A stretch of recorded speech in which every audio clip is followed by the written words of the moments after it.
El 10 de septiembre de 1931 no fue un día cualquiera para la historia de los Estados Unidos.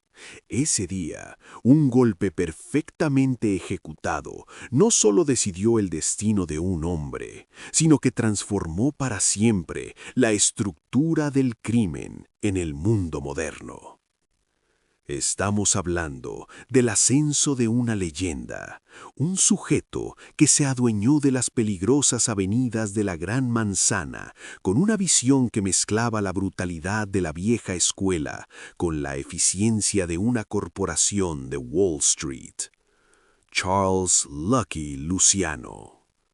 Su historia, como la de tantos otros inmigrantes que buscaban el sueño americano, tiene un origen humilde y sombrío en los barrios bajos.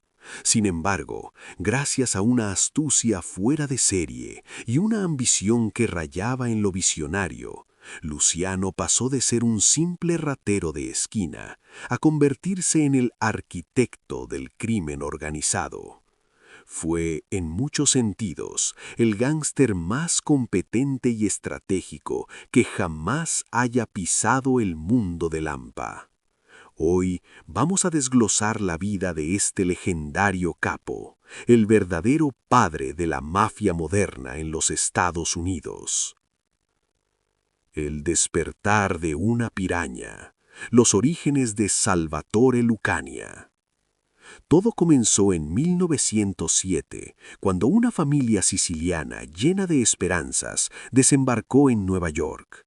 Entre ellos estaba un pequeño de apenas 10 años llamado Salvatore Lucania.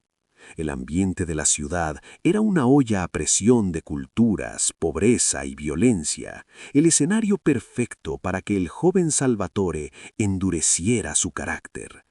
No necesitó mucho tiempo para aprender a olfatear el dinero. Siendo apenas un adolescente, ya mostraba sus dotes de empresario del terror. Su primer negocio fue ofrecer protección a los estudiantes judíos que eran acosados por pandillas irlandesas. El trato era simple.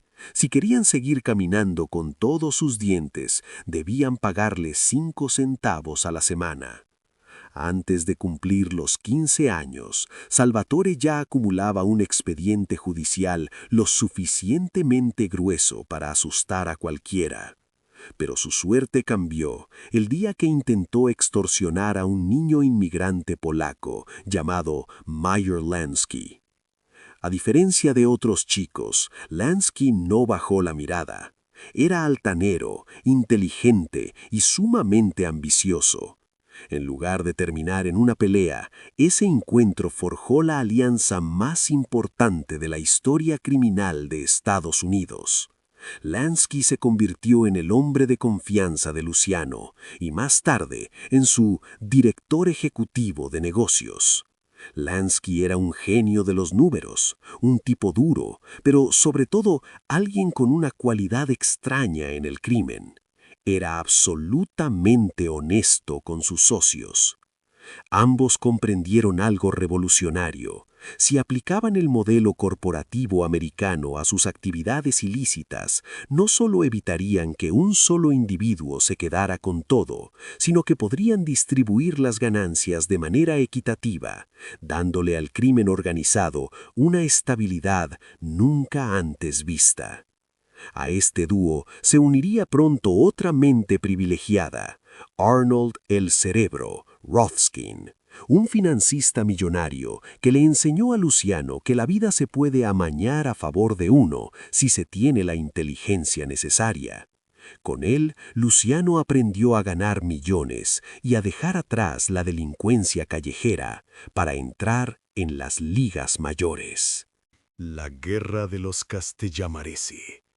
El fin de los bigotes de hormiga.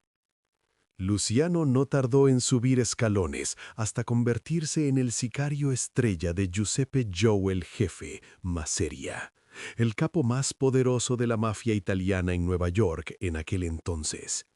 Masseria era un hombre de la vieja escuela, de esos que llamaban bigotes de hormiga, mustache Petes, porque se negaban a hablar inglés y solo querían hacer negocios con otros italianos.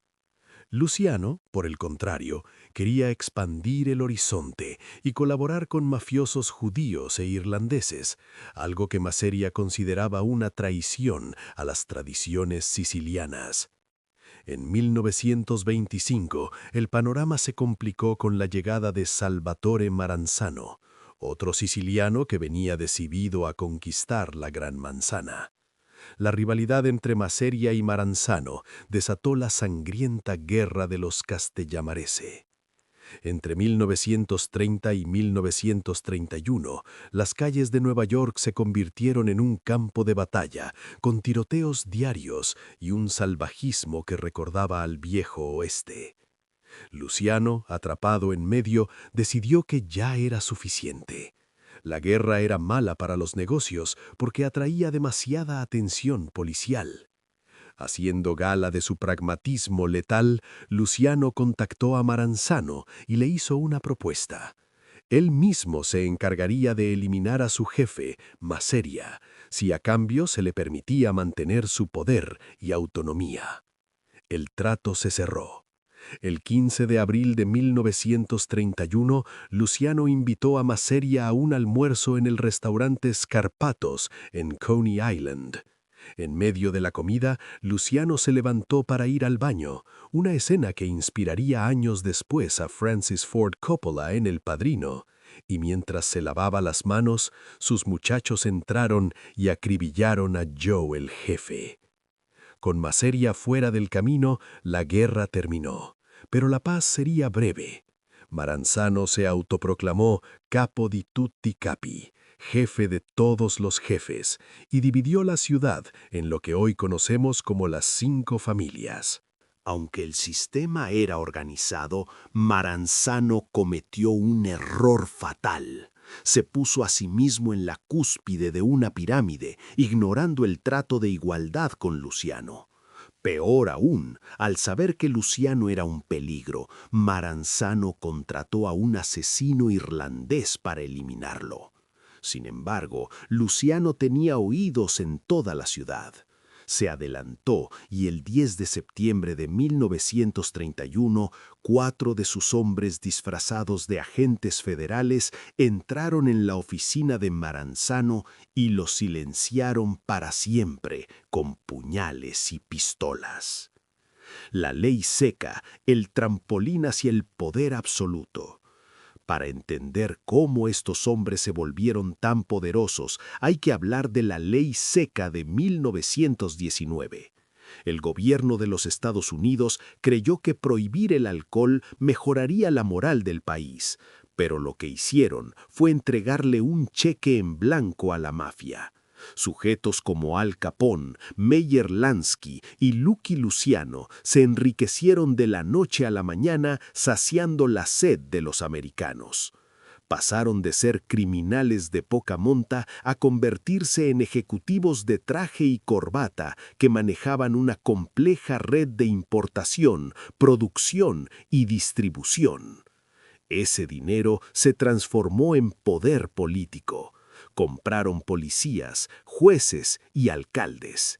Durante años, el FBI, bajo el mando de J. Edgar Hoover, se negó a reconocer la existencia de un crimen organizado a nivel nacional, dejando el camino libre para que Luciano construyera su imperio. La Comisión, el gobierno de la mafia. A finales de 1931, Luciano convocó a una reunión histórica en Chicago. Sabía que la prohibición estaba por terminar y que debían diversificar sus negocios.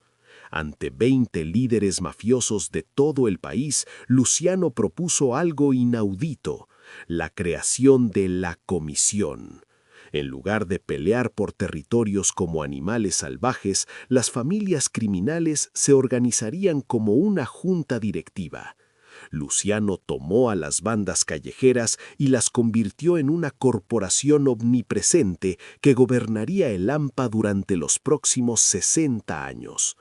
Para mantener la paz, introdujo la figura del consigliere, un asesor cuya misión era resolver conflictos mediante la diplomacia antes de sacar las pistolas. La comisión era esencialmente las Naciones Unidas del Crimen. Estaba compuesta por los jefes de las 5 familias de Nueva York, uno de Chicago, Al Capone, y otro de Buffalo. Lo más brillante es que Luciano, en un acto de democracia criminal, renunció al título de jefe de jefes. Él quería ser un igual entre iguales, donde cada decisión importante se tomara por votación mayoritaria. Bajo este mando, la mafia se volvió más poderosa que muchas empresas de la lista Fortune 500. Controlaban desde los sindicatos de los muelles hasta la industria de la carne, el juego, la prostitución y, eventualmente, el tráfico de drogas. El estilo de vida de un monarca moderno. Para 1932, Lucky Luciano era el rey de Nueva York. Vivía en una suite de lujo en el Hotel Waldorf Astoria. Se vestía con los mejores cortes de seda y cenaba habitualmente con celebridades como Frank Sinatra y el actor George Raft. Era un hombre irresistible para las mujeres y respetado por los políticos, quienes no dudaban en enviarle felicitaciones en su cumpleaños. Sin embargo, tanta ostentación terminó por romper el velo de invisibilidad. Aunque J. Edgar Hoover lo ignoraba, un joven y ambicioso fiscal llamado Thomas E. Dewey se propuso derribarlo. Dewey sabía que Luciano era el cerebro detrás de todo, pero la estructura que el propio Luciano había creado lo protegía. No había documentos ni órdenes directas que lo incriminaran. La caída del gigante. El juicio por prostitución. El fiscal Dewey tuvo un golpe de suerte. Gracias a una serie de redadas en burdeles neoyorquinos, logró que 4 prostitutas, desesperadas por su adicción a la heroína y el miedo a la cárcel, aceptaran testificar contra Luciano. Fue una jugada arriesgada, condenar al gángster más poderoso de América basándose en testimonios de mujeres de la vida galante. En 1936, Luciano fue llevado a juicio. A pesar de su rostro inmutable y su defensa millonaria, el jurado lo halló culpable de 62 cargos de prostitución forzada. Fue condenado a una pena de entre 30 y 50 años de prisión. Parecía el fin de su carrera, pero incluso tras las rejas de la prisión de Clinton, Luciano seguía mandando. El pacto con el gobierno y la Segunda Guerra Mundial. La entrada de Estados Unidos en la Segunda Guerra Mundial le dio a Luciano una oportunidad de redención inesperada. La Marina estaba aterrorizada de que espías nazis sabotearan los muelles de Nueva York o que submarinos alemanes fueran informados desde la costa. Como la mafia controlaba los puertos, el gobierno no tuvo más remedio que tragar su orgullo y negociar con el hombre al que habían encarcelado. En lo que se conoció como la Operación Underworld, Luciano ordenó a sus hombres cooperar con la inteligencia naval. A cambio de esta ayuda y de supuestamente facilitar la invasión aliada a Sicilia, el gobierno le conmutó la sentencia. En 1946 fue liberado con una condición inamovible. Debía ser deportado a Italia y nunca más volver a pisar suelo estadounidense. El exilio y la misteriosa muerte en Nápoles. Luciano pasó sus últimos años entre Italia y Cuba tratando de mantener su influencia. En 1946 organizó la famosa Conferencia de La Habana en el Hotel Nacional, bajo la sombra del régimen de Fulgencio Batista, donde se discutió el futuro del tráfico de heroína. Sin embargo, el gobierno de Estados Unidos presionó para que fuera expulsado de la isla. De regreso a Italia, Luciano intentó montar la red de distribución de drogas más grande jamás conocida, aliándose con clanes sicilianos. Pero antes de que las autoridades pudieran arrestarlo de nuevo, el corazón de Lucky falló. El 26 de enero de 1962, a los 65 años, Luciano cayó muerto tras sufrir un ataque cardíaco fulminante en el aeropuerto de Nápoles. Fue enterrado finalmente en Nueva York gracias a un permiso especial en el cementerio de St. John's en Queens. Irónicamente, el hombre que fue deportado de por vida regresó a su ciudad en un ataúd de bronce. Bajo su mando, la mafia llegó a generar utilidades de $40.000 millones al año, una cifra astronómica que lo situaba como el segundo gobierno más poderoso del país. Aquel chiquillo pendenciero que cobraba 5 centavos por protección terminó democratizando el crimen y creando una estructura tan perfecta que sobrevivió décadas después de su muerte. Pero no se dejen engañar por su elegancia y su visión empresarial. Luciano fue un hombre que sacrificó miles de vidas, sumió a comunidades enteras en la adicción y comercializó con la dignidad humana para alcanzar su propio sueño americano. Hoy en día, sus métodos de organización siguen vigentes, solo que ahora muchas veces esos mismos perfiles se visten con trajes de diseñador y dirigen corporaciones o incluso naciones enteras desde la legalidad.